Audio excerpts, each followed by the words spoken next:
warahmatullahi wabarakatuh. Hai Sobat Biologi, yang terhormat Ibu Dela Anda Daningrum, STMT, selaku dosen mata kuliah Pendidikan Lingkungan, dan kepada teman-teman Sobat Biologi yang insya Allah dimuliakan oleh Allah.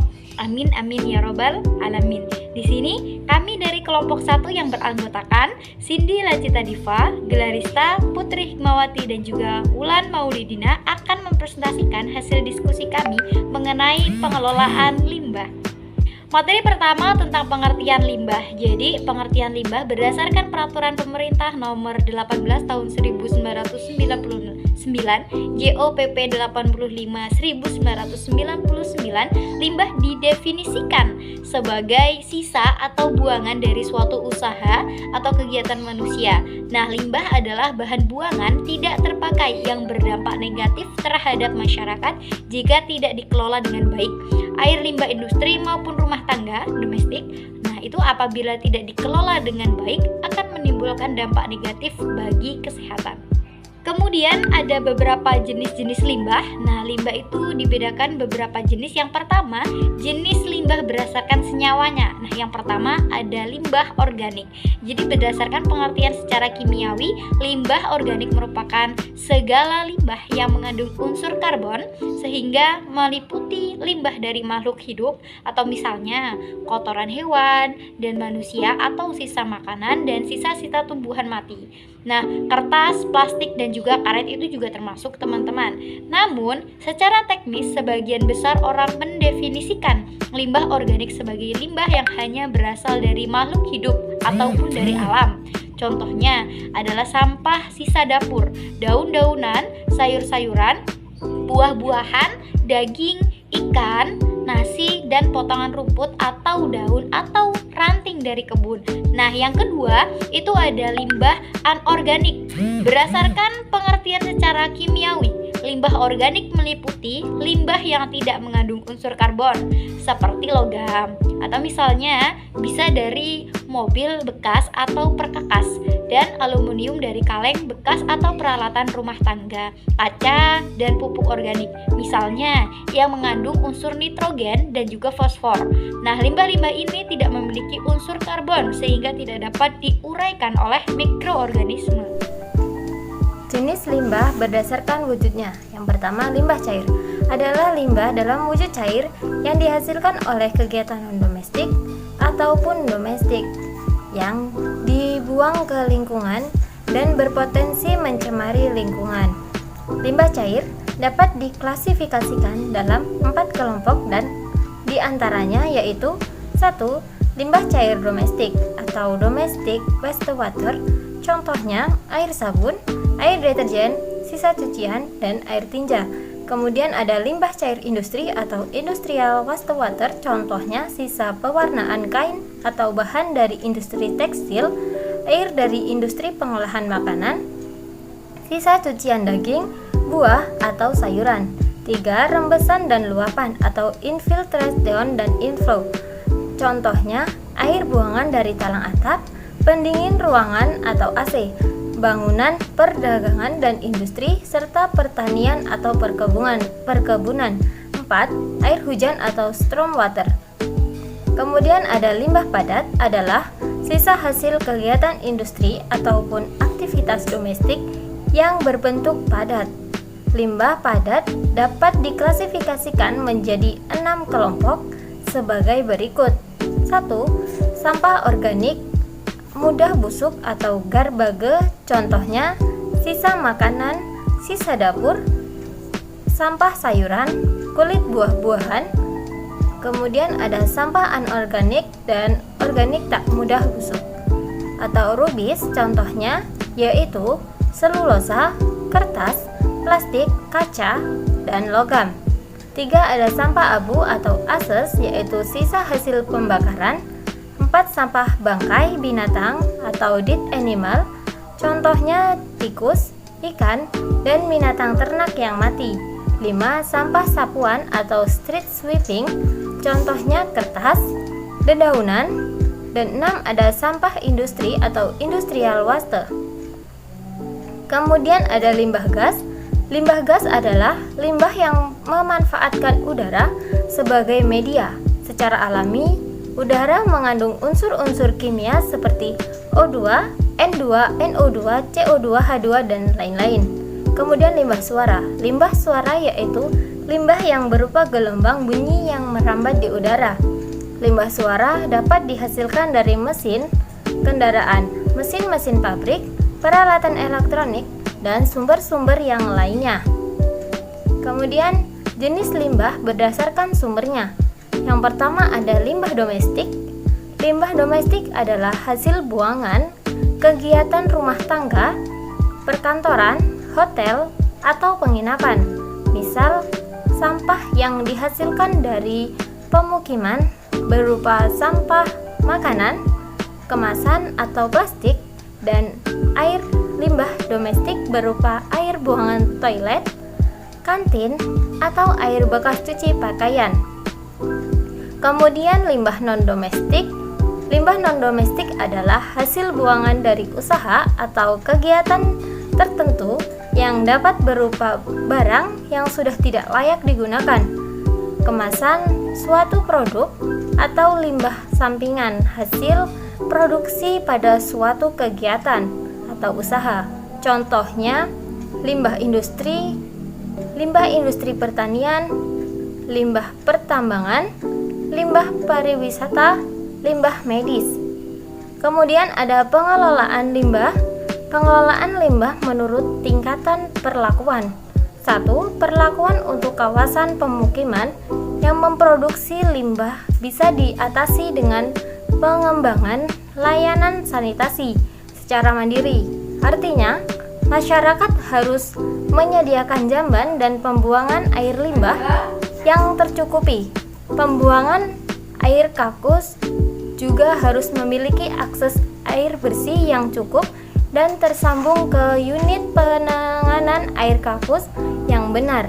2. Sampah yang menjadi limbah padat atau sampah bisa diatasi dengan menyediakan wadah sampah. Wadah ini semacam bentuk pengumpulan sampah menggunakan truk atau gerobak.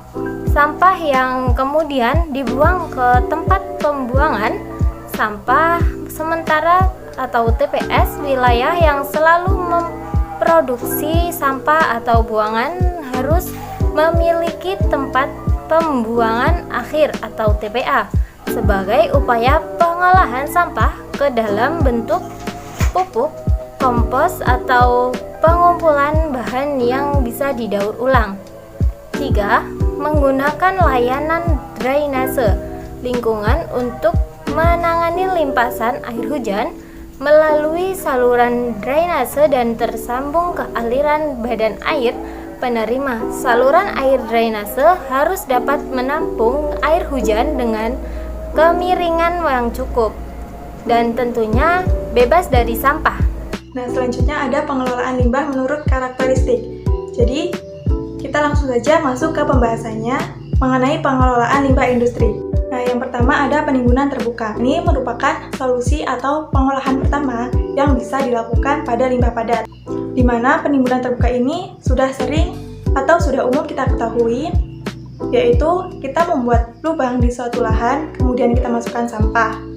Nah, pada penimbunan terbuka ini biasanya dilakukan di tempat pembuangan akhir, tetapi pada metode penimbunan terbuka ini dapat memunculkan beberapa dampak negatif, seperti contohnya munculnya berbagai hama dan kuman penyebab penyakit yang dapat berkembang, kemudian juga munculnya gas metana yang dihasilkan oleh pembusukan sampah organik yang dapat menyebar ke udara dan juga menimbulkan bau busuk serta mudah terbakar.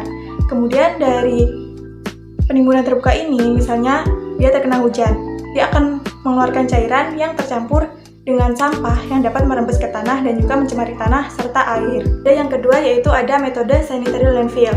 Nah, pada metode ini sampah itu ditimbun hampir sama dengan metode pertama, tetapi pada penimbunan ini dalam lubang itu dilapisi dengan lempung ataupun lembaran plastik yang berfungsi untuk mencegah perembesan dalam tanah, di mana sampah yang kita masukkan itu ditimbun, dipadatkan, kemudian ditutup dengan lapisan tanah yang tipis setiap harinya. Keuntungan dari metode ini yaitu mencegah tersebarnya gas metan yang dapat mencemari udara dan berkembang biaknya berbagai macam penyebab penyakit. Nah, yang selanjutnya ada metode insinerasi. Metode insinerasi atau juga disebut metode pembakaran limbah. Nah, pada metode ini dapat mengurangi volume sampah hingga 90%. Jadi, pada metode ini kita juga bisa memanfaatkan panas yang dihasilkan itu menjadi listrik atau untuk memanaskan ruangan. Beberapa kekurangan dari metode ini yaitu menghasilkan asap buangan yang dapat menjadi pencemar udara serta abu pembakaran yang kemungkinan mengandung senyawa berbahaya. Dan juga metode insinerasi ini memakan biaya operasi yang cukup mahal. Selanjutnya dari pengelolaan sampah, di sini ada pembuatan kompos. Nah, pembuatan kompos atau pupuk itu dibuat dari sampah organik seperti sayuran, kemudian daun dan juga ranting serta kotoran hewan melalui proses degradasi atau penguraian oleh mikroorganisme tertentu. Fungsi dari kompos ini untuk memperbaiki struktur tanah dan menyediakan zat makanan yang diperlukan tumbuhan.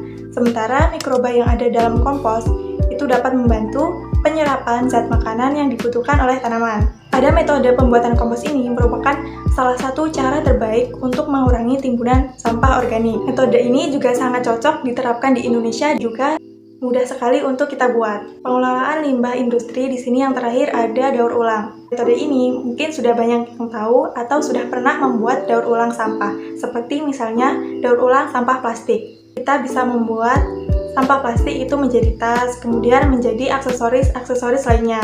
Pada metode daur ulang, sampah yang digunakan itu misalnya sampah plastik, kemudian botol kaca, logam, dan juga tembaga, yang dimana nantinya pada metode daur ulang ini akan dijadikan produk baru dari masing-masing bahan tersebut.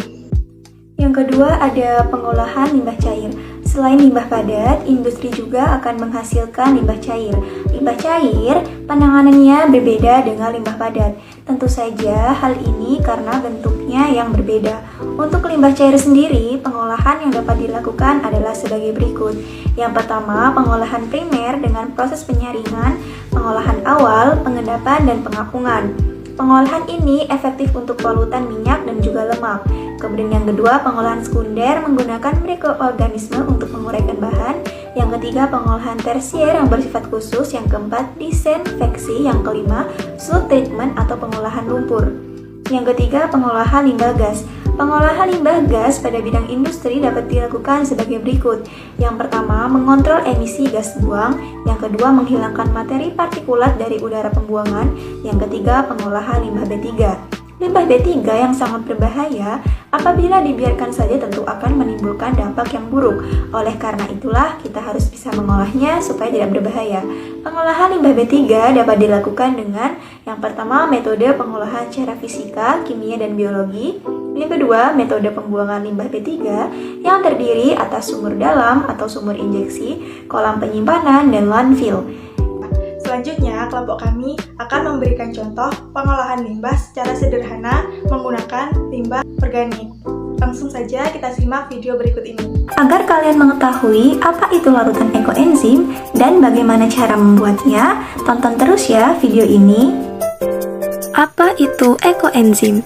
Ekoenzim adalah cairan alami serbaguna yang merupakan hasil fermentasi dari gula merah atau molase, sisa kulit buah, potongan sayur yang masih segar, dan air bersih. Rumus pembuatan ekoenzim 1:3:10. Gula merah 1 bagian, bahan organik 3 bagian, dan air bersih 10 bagian.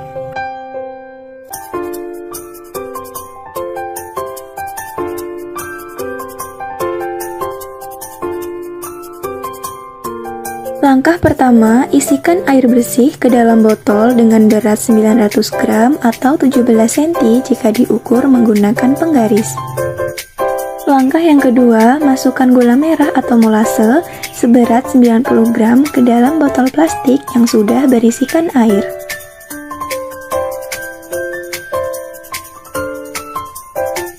Kemudian kita homogenkan. Langkah selanjutnya, masukkan bahan organik atau kulit buah seberat 270 gram. Nah, di sini saya menggunakan 5 jenis kulit buah-buahan, yaitu antara lain kulit pisang, pepaya, pir, jeruk, dan alpukat.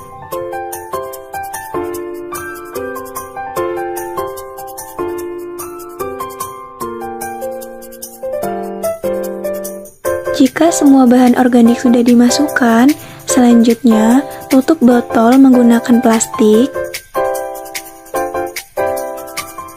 dan ikat menggunakan karet gelang.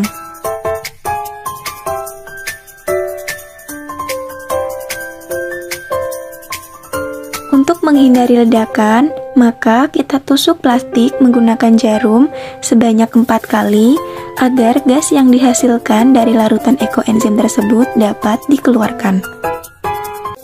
Adapun manfaat dari ekoenzim antara lain sebagai filter udara, herbisida dan pestisida alami, dapat dijadikan pupuk alami untuk tanaman, dapat menurunkan efek rumah kaca, dan juga dapat digunakan untuk kesehatan seperti menyembuhkan berbagai macam penyakit kulit. Nah, itulah beberapa cara yang dapat dilakukan untuk pengolahan limbah industri. Cara-cara tersebut dapat dilakukan untuk mengurangi polutan yang berasal dari limbah sisa industri agar lingkungan tetap terjaga dan lestari. Jadi teman-teman, mungkin itu saja yang dapat kami sampaikan. Atas segala kekurangan dan tutur kata yang kurang berkenan di hati, kami mohon maaf, dan kepada Allah kami mohon ampun. Kami akhiri. Wassalamualaikum warahmatullahi wabarakatuh.